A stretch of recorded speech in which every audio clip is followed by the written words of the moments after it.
Hello and welcome to the MovieKing Podcast. My name is David Jurmann and I'll be your host. On today's episode, I'm going to review the new film Here. So, for this film Here, I had pretty low expectations, to be honest. It's by Robert Zemeckis, great director, used to be a great director.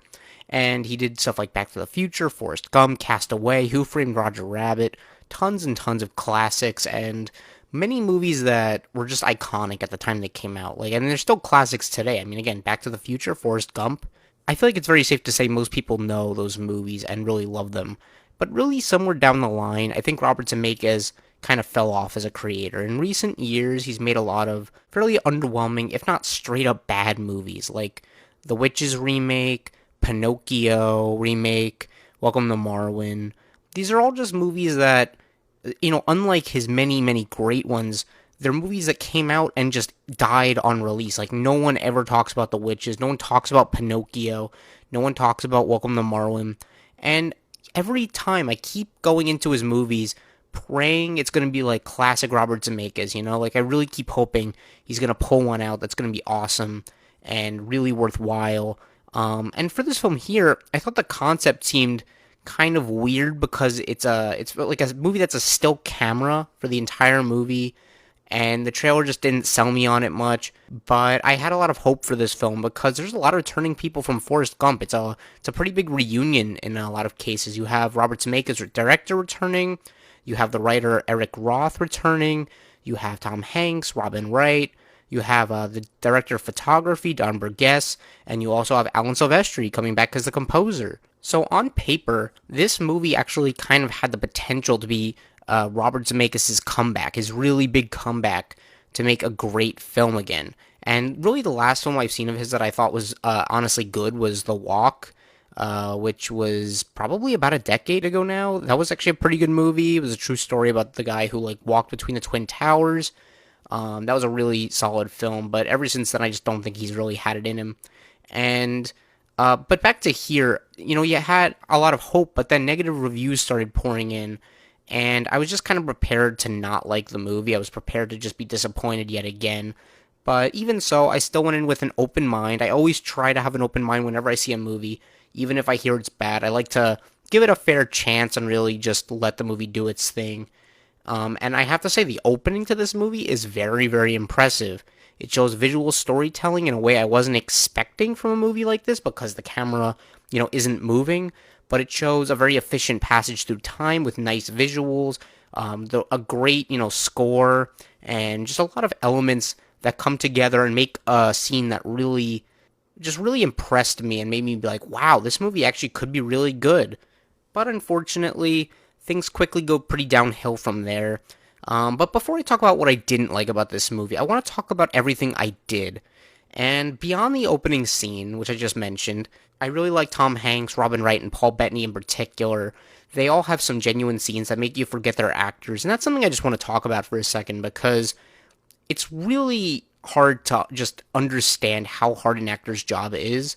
And it's one of those things I've kind of learned. If an actor makes something look easy, then that's how good they really are. Because acting is a really hard thing to do, and making you forget that they are actors especially is an incredibly hard feat. So a lot of credit to these actors. These are all very talented ones, and they did a great job. But also these actors just communicate the big ups and downs of life that this movie tries to tell you about, and really they just did a great job selling all of that. I also really like Alan Silvestri's score. I would actually say it's one of his better scores in years, and it's incredibly emotional just listening to it. It's probably, I think, Alan Silvestri's best score since maybe Avengers Endgame, which I think is a great score. This is just a really beautiful score that just has so much emotion in it and conveys so many feelings. I think oftentimes it conveys even more than the writing does. I think ironically my only issue with the score is that it's not used nearly enough in the movie. It's only used a handful of times where you really notice it, and when you do, it just makes everything so much more impactful, but it's not there as much. So honestly, I mean, it didn't impact the movie nearly as much as I was hoping it would. But it is a really beautiful score. It makes me emotional just thinking about it, and I made sure to sit through the end credits just to listen to it some more. So that really tells you how good it is. I mean, it really is just worth listening to on its own time, not even just with the movie. So I really like the score. Now, something I want to talk about here is the de-aging effects. And if you've seen the trailer, you know what I'm talking about. They did a lot to make Robin Wright and Tom Hanks in particular look very young for a portion of the film. And sometimes this can be a very iffy effect. I've seen times where the de-aging is not convincing at all, and other times where it actually looks extremely convincing. And in this case, I think it's generally effective. I did notice that whenever a character came, very close to the camera, because the camera isn't moving, if a character just like walked very close distance to the camera, too close for comfort, it just looked very off-putting. And there were times in this movie, only a few occasions where I was like, that just looks straight out of a video game. Like, that doesn't look real at all. But when they're talking, away from the camera and they're not too close to dissect, it's pretty convincing. Like, I was not, it really did kind of fool me for a while watching, like, oh, this is just young Tom Hanks. Like, I wasn't really thinking about, like, that I'm watching a de-aged Tom Hanks. Like, I was just watching it like, oh, young Tom Hanks. That's what they want me to think. I also want to say the movie has very nice production design, and you have to look at this one angle at the house for basically the entire runtime. But the team at least finds a way to adapt the house with the times and make it feel different over the years, while still making it clear it's the same piece of property. Like, you never felt like this house was just changing locations. Like, it actually felt like one piece of property that was just evolving throughout the years with different decor and different, glass on the wall and paintings and just different decorations. Like, it all just felt like different people who lived in the house, and different, as the years go by, things get more popular, less popular. It just felt like the house evolved with the characters, and that was actually something I really liked. So, great job on the production design. That worked a lot in the movie's favor.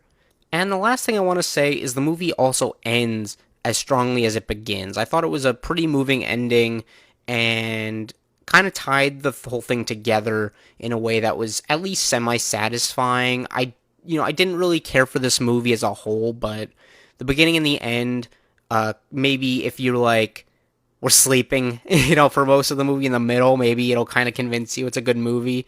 I don't know, but I thought at least the ending just at least left a good taste in my mouth. Like, I didn't end the movie being like, wow, that really was awful, but it at least, the beginning and the end just kind of saved this movie to a little bit of an extent. But now I'm going to get into what I didn't like. And I have a pretty long list here.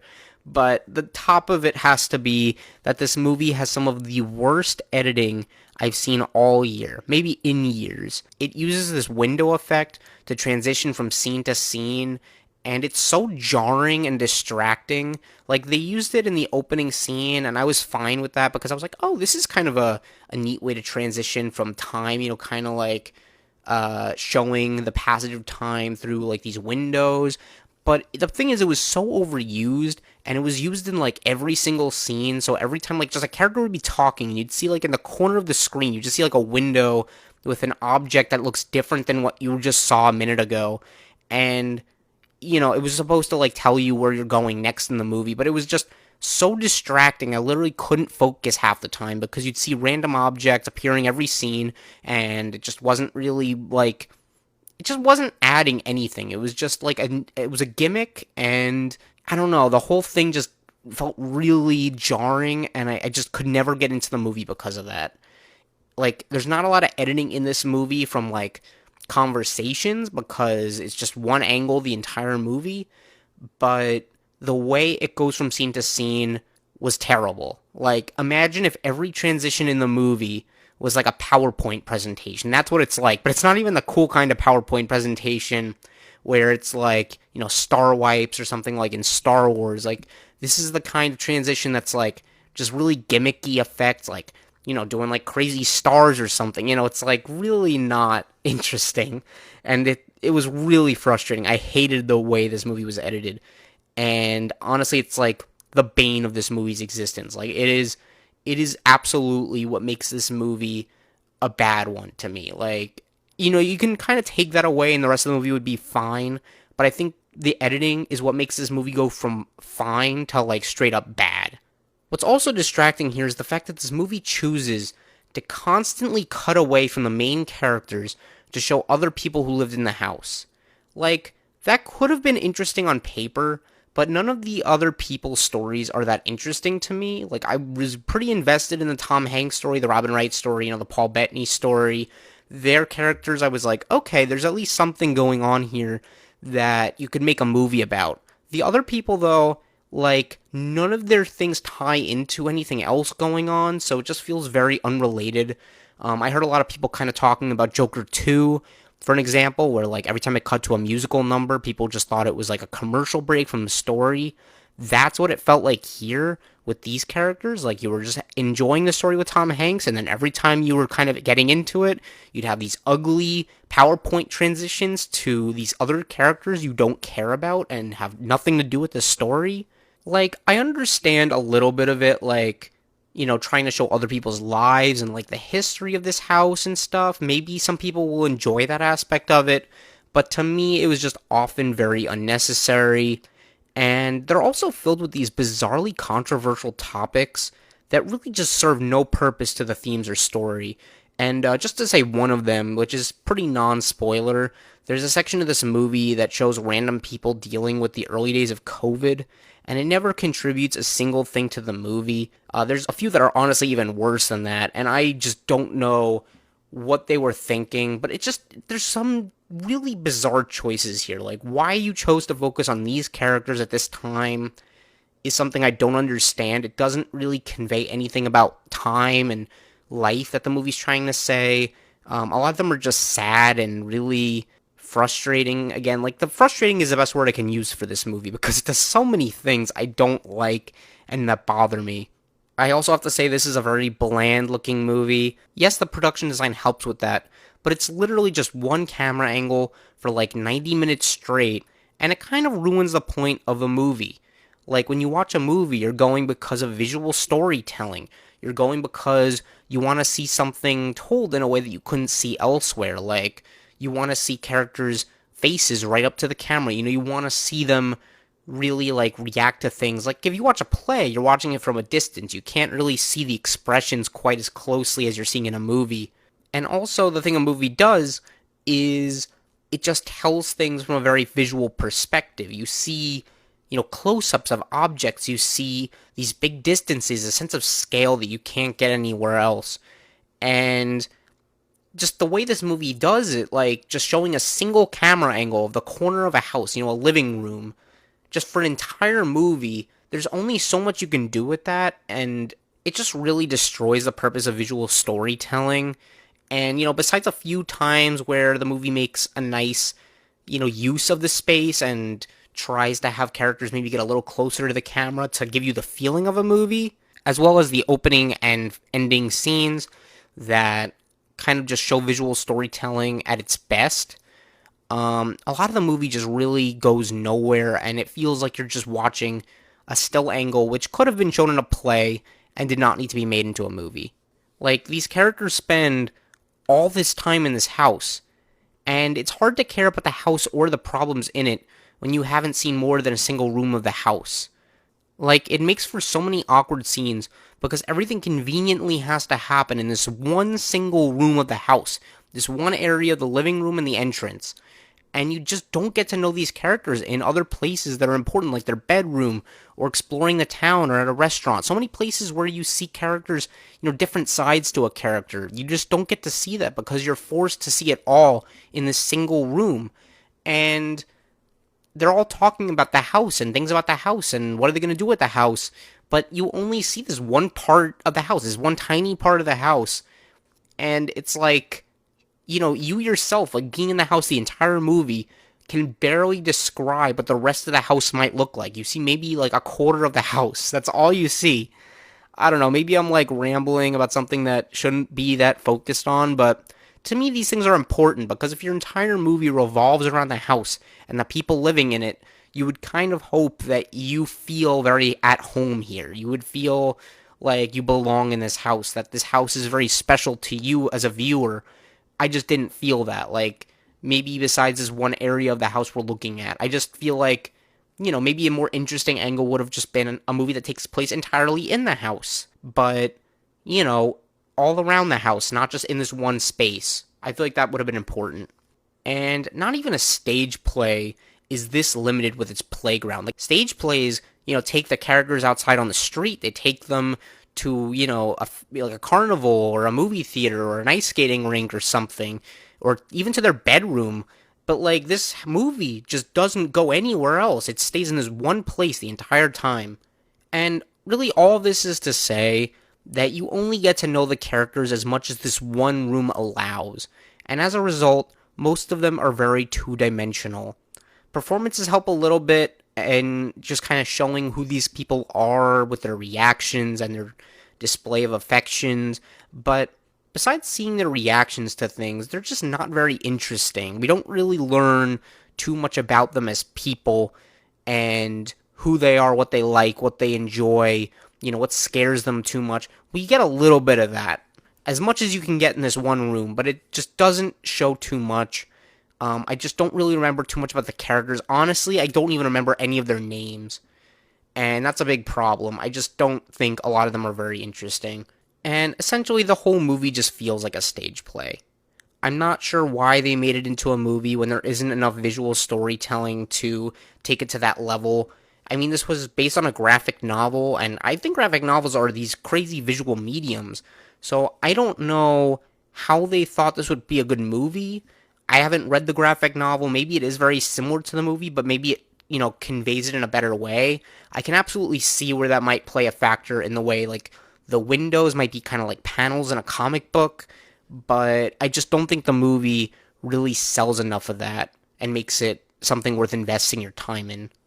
And even a lot of the acting in this movie feels like a play. Like, a lot of the side characters, they're very over the top and dramatic. I don't know if it's just me. I always feel like whenever I watch a play or a musical, people act very differently than when you watch a movie. And just watching this movie, I just felt like I was watching a play that was filmed, and we're getting a little bit of a, closer maybe look at them than you would see just watching it from a distance at a theater. But, I don't know. I think this really could have been a good movie. Like, I see a lot of potential in here, and just great actors, good writers, good, cinematographers, good composer. You have all these ingredients that have made good movies before. They made Forrest Gump, but there just wasn't enough here to really salvage. And I don't know how all these people really failed. I mean, I think the writing here is just kind of dull. Again, like, even the cinematography barely has any room to play and be interesting visually. It's just a movie that's limited by design, but it's not well written or directed enough to save what's otherwise a very frustrating and dull watch.